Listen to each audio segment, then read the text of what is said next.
Hello students, welcome to my YouTube channel Sushma Rajgupta. हम लोग कर रहे हैं ऑपरेशन रिसर्च। हम लोग इसका पूरा सिलेबस करेंगे। तो आज हम नया चैप्टर शुरू करने जा रहे हैं, रिप्लेसमेंट थ्योरी। चलिए शुरू करते हैं।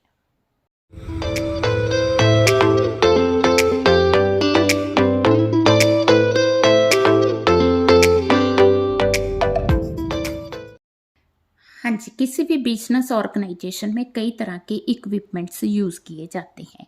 उन इक्विपमेंट को यूज़ करने के साथ उनकी एफिशिएंसी धीरे धीरे डिक्रीज होने लगती है और एक टाइम ऐसा आता है कि उन इक्विपमेंट्स को रिपेयर करना ज़्यादा एक्सपेंसिव होता है रेदर दैन नया इक्विपमेंट खरीदना। अब वो टाइम कौन सा है जब हम उन एसेट्स को रिप्लेस करें विद न्यू एसेट्स, वो हमें रिप्लेसमेंट थ्योरी बताएगी। तो रिप्लेसमेंट किस समय ज़रूरत होती है, कब होती है? जब ओल्ड जो आइटम है वो मतलब काम करना बंद कर देती है, या हमें लगता है कि आने वाले टाइम में ओल्ड आइटम जो है वो फेल हो जाएगी, बंद हो जाएगी, या वो डिटायरेटेड होगी। या कहने का मतलब है उसका नया वर्जन मार्केट में आ गया है, या मतलब कि इम्प्रूवमेंट इन टेक्नोलॉजी हुई है, ठीक है, या जो स्टाफ है वो डिसअपियर हो गया ड्यू टू डेथ और रिटायरमेंट, तो हमें पुराना एसेट देके नया एसेट लेने की ज़रूरत है, ठीक है। या हमने कॉम्पिटिटिव मार्केट में एंटर करना है तो हमें रिप्लेसमेंट डिसीजन लेना होगा। अब जो फेलुअर है किसी भी मशीन का, वो फेलुअर दो तरह का है। एक होता है ग्रेजुअल फेलुअर, एक होता है सडन फेलुअर। ग्रेजुअल फेलुअर क्या है कि किसी भी मशीन को जब हम यूज़ करते हैं, यूज़ करने पे उसमें धीरे धीरे जो प्रोडक्टिविटी कम होती है और ऑपरेटिंग कॉस्ट इंक्रीज होती है, उसे ग्रेजुअल फेलुअर कहते हैं। एक होता है सडन फेलुअर। सडन फेलुअर के आगे 3 पॉइंट है: प्रोग्रेसिव, रेट्रोग्रेसिव और रैंडम फेलुअर। हाँ जी, पहले हम बात करेंगे प्रोग्रेसिव फेलुअर की। प्रोग्रेसिव फेलुअर जो टाइम के साथ साथ फेलुअर इंक्रीज होता है, उसे हम प्रोग्रेसिव फेलुअर कहते हैं। जैसे इलेक्ट्रिक बल्ब हो गया, ट्यूब्स होगी, ठीक है, इसको इस तरह से शो किया जाता है।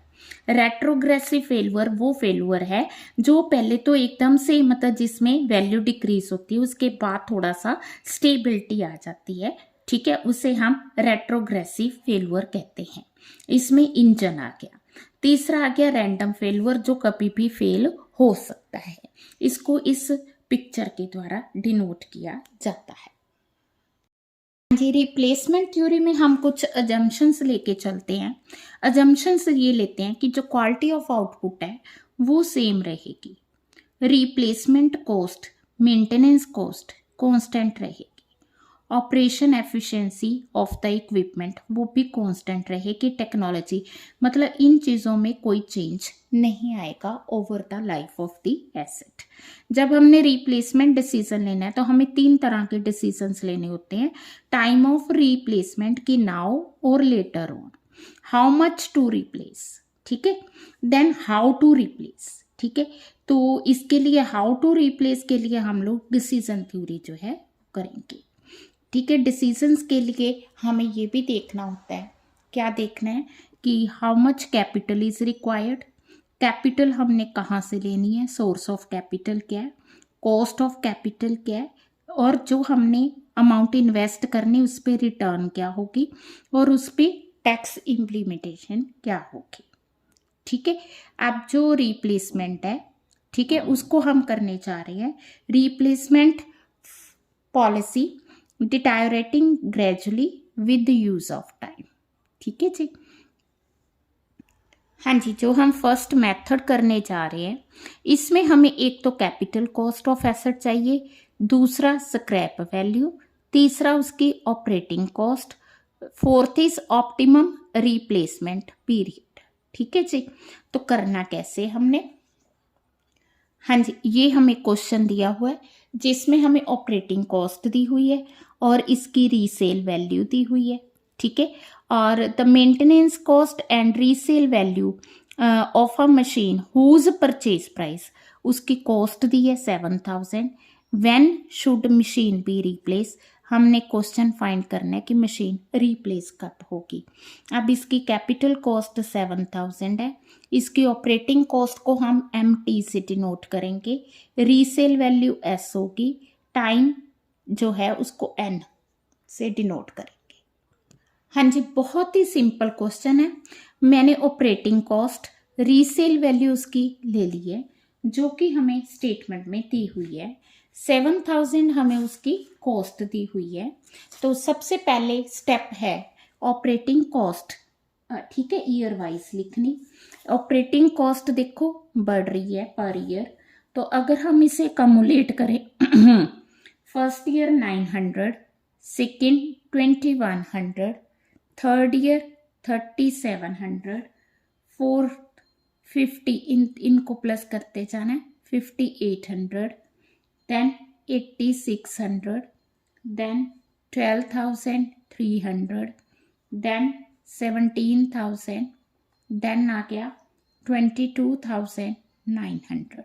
मैंने क्या किया 900 प्लस 1200 प्लस 1600 प्लस 2100 प्लस, ठीक है।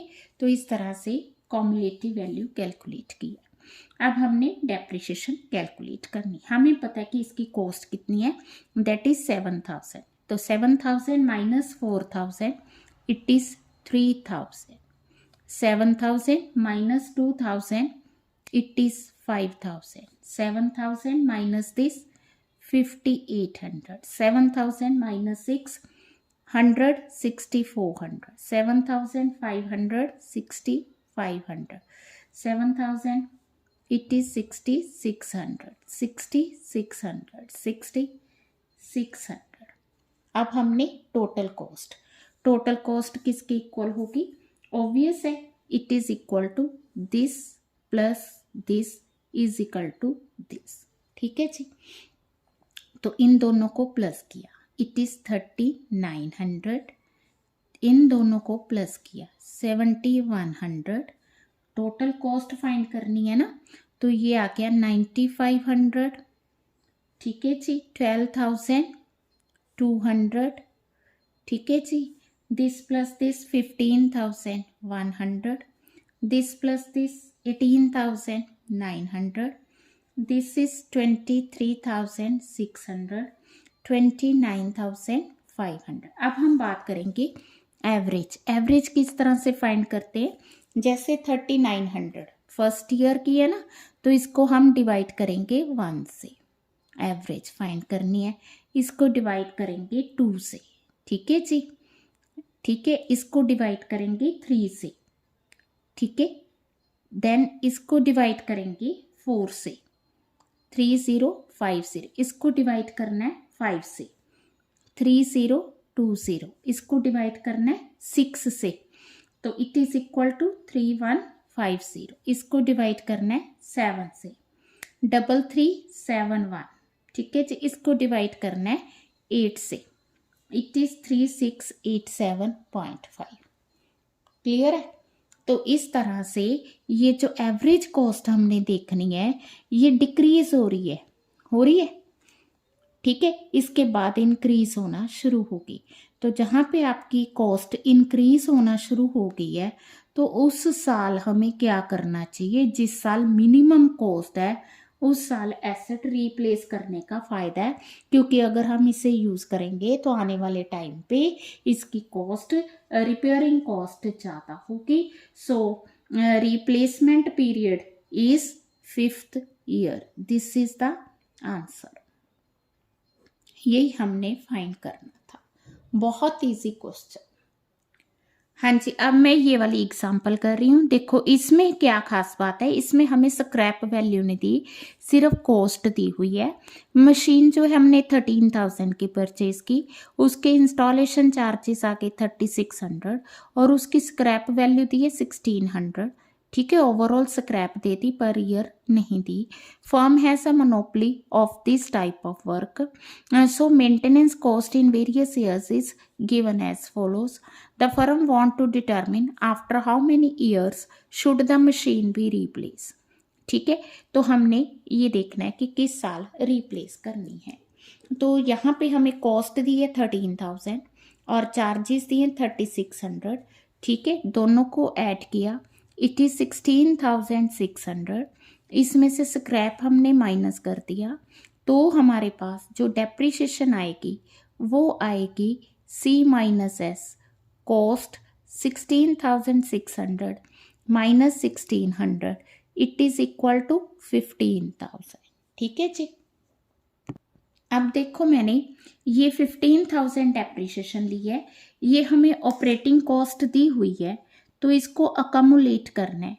250,000, 2,000, 3,500, 5,600, 8,500, 12,500, ठीक है, 17,300, देन 23,300।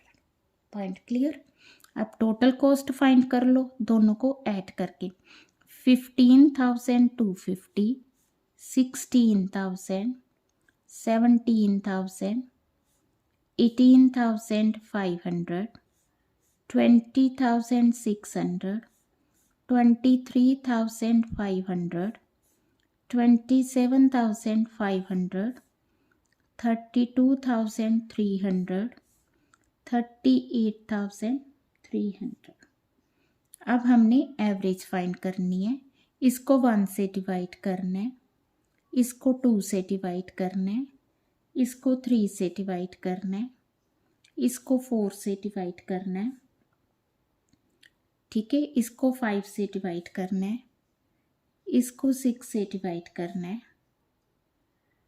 ठीक है, इसको 7 से डिवाइड करना है, इसको 8 से डिवाइड करना है और इसको 9 से डिवाइड करना है। जब हमने इनको डिवाइड किया, ये देखो एवरेज कॉस्ट डिक्रीज हो रही है, डिक्रीज हो रही है, डिक्रीज हो रही है, डिक्रीज हो रही है, डिक्रीज हो रही है, और यहाँ पे 10 रुपये इंक्रीज होगी, है ना। यहाँ डिक्रीज हो रही है या इंक्रीज होनी शुरू होगी। सो ये वो ईयर है जब हम एसेट को रिप्लेस कर सकते हैं। कौन सा ईयर है? 6 year is the replacement period. Clear? हाँ जी। नेक्स्ट एग्जाम्पल जो मैं ले रही हूँ वैसे तो सेम ही है, करने का मेथड सेम है, बट यहाँ पे क्वेश्चन में थोड़ा सा डिफरेंस है। जैसे ऑपरेटिंग कॉस्ट हमें 5 इयर्स की दी है, 6th ईयर वो कहता है ऑपरेटिंग कॉस्ट जो है 6,000 इंटू के है। 6,000 इंटू के का मतलब है 6, 7, 8, 9, 10, ठीक है, एज इन ईयर्स। यानी कि 6th ईयर में हम लोग इसको 6 से मल्टीप्लाई करेंगे, 7th में 7 से, 8th में 8, 9, ठीक है। और इसने ये भी कहा है कि जो रीसेल वैल्यू है वो 10% डिक्रीज हो रही है। इट मीन्स कि depreciation is 10% of the cost, और हर साल 10% ऐड करेंगे, ठीक है जी। क्लियर है? हाँ जी। देखो, तो जैसा कि मैंने बताया 6,000 इंटू के मतलब 6, इट इज 36,000, 42,000, 48,000, ठीक है जी। 6,000 इंटू 9, 54,000, 6,000 इंटू 10, इट इज 60,000। अब हम इसे कॉम्युलेट कर ले। पहले साल की 10,000, दूसरे की 22,000, तीसरे की 37,000, चौथे की 55,000, देन आ गई 75,000, देन आ गया 111,000, देन आ गया 153,000, देन आ गया 201,000, देन आ गया 255,000, और देन आ गया 315,000। और अगर हम डेप्रिसिएशन की बात करें तो 6,000, 12,000, 18,000, 24,000, 30,000, 36,000, ठीक है। हर साल जो है 6,000 डेप्रिसिएशन ऐड होती जाएगी। क्लियर है? अब हमने क्या करना है? अब हमने टोटल कॉस्ट फाइंड करनी है दोनों को ऐड करके। ये आ गई 16,000, दोनों को ऐड करके 34,000, 55,000, 79,000, 105,000, ठीक है, 147,000। हाँ जी, मैंने इनको जो है ऐड करके टोटल कॉस्ट फाइंड कर ली है। अब हम एवरेज कॉस्ट इसको 1 से 2 से 3 से इसी तरह डिवाइड करेंगे। हाँ जी, जब मैंने डिवाइड करके एवरेज कॉस्ट फाइंड की तो यहाँ 16,000, 17, 18, 19, 21, 24, 27, 31, 34, 37, तो ये तो कॉस्ट राइज कर रही है, तो मिनिमम कॉस्ट तो सिर्फ यहीं पे है, तो इट मीन्स कि ये जो एसेट है इसको पहले साल ही मतलब रिप्लेस करना ज़रूरी है। ठीक है जी, ठीक है, बिकॉज इसकी कॉस्ट जो है डे बाय डे बढ़ रही है। ठीक है, तो एज पर रिप्लेसमेंट थ्योरी इसे रिप्लेस करना पहले साल ज़रूरी है। हाँ जी, नेक्स्ट जो एग्जाम्पल है इसमें हमें क्वेश्चन दिया है कि एक तो हमारे पास है कि हमने नया टेम्पो रिप्लेस करना है और एक है कि हमने सेकंड हैंड जो है टेम्पो रिप्लेस कर सकते हैं। तो यहाँ पे हमने बताना है कि हमें सेकंड हैंड टेम्पो लेना चाहिए या न्यू रिप्लेस करना चाहिए। तो ये हमें उसका सेलिंग प्राइस बताया है। ठीक है, तो कॉस्ट इसकी 80,000 है, इसका सेलिंग प्राइस माइनस करेंगे तो हमारे पास क्या आ जाएगी, डेप्रिसिएशन आ जाएगी। ठीक है, ये हमारे पास 10,000, 12,000, 15,000 हमें ऑपरेटिंग कॉस्ट दी हुई है। ठीक है, तो पहले हम नया जो टेम्पो है उसकी वैल्यूएशन करेंगे। हाँ जी, देखो इसकी हमने कॉमुलेटिव कॉस्ट फाइंड की 10,000, 22,000, 37,000, 57,000, 87,000, 1,37,000। ठीक है जी, अब हम डेप्रिसिएशन फाइंड करेंगे। हमें रीसेल इसका सेलिंग प्राइस दिया है 80,000 माइनस 50 करके, तो पहले साल 30,000, दूसरे साल 47,000, देन आगे 60,000, 69,000, 74,000, 79,000। उसी तरह से टोटल कॉस्ट और एवरेज कॉस्ट फाइंड करेंगे। हाँ जी, मैंने एवरेज कॉस्ट फाइंड कर ली है 40,000, 34, 32,000, 31,000, फिर 32 शुरू होगी, तो इट मीन्स कि we should replace the asset. अगर हमने नया टेम्पो लेना है तो 4th ईयर में हमें रिप्लेस करना चाहिए। ठीक है, अब हम सेकंड हैंड की बात करेंगे। तो सेकंड हैंड की कॉस्ट हमें दी है, तो उसमें हमारी कॉमुलेटिव कॉस्ट उसी तरह से 10,000, 22,000, 37,000, 57,000, 87,000। ठीक है जी, अब इसकी हमें जो है परचेज प्राइस दी हुई है, तो परचेज प्राइस हमें 80, 58, 40 इस तरह से दी है। तो डेप्रिसिएशन, ठीक है, 0 पे 80 आके second year 80,000 minus 55 it is 22। ठीक है, हाँ जी, तो डेप्रिसिएशन पहले साल की तो परचेज प्राइस है 80। ठीक है जी, अगर हमने एक साल यूज्ड किया तो 22, देन हमें दी है 40,000, देन हमें इसका परचेज प्राइस दिया है 26,000, तो आ गया डेप्रिसिएशन 54,000। फिर हमें दिया 16,000, तो डेप्रिसिएशन आ गया 64,000। देन हमें दिया 10,000, 80 माइनस 10 आ गया 70। टोटल कॉस्ट इसकी तो आ गई 80,000, ये आ गया 32,000। ठीक है, हाँ जी, ये जो वैल्यू है डिक्रीज हो रही है। ठीक है, यहाँ और भी डिक्रीज हो गई है, इसके बाद इंक्रीज होनी शुरू हो गई है।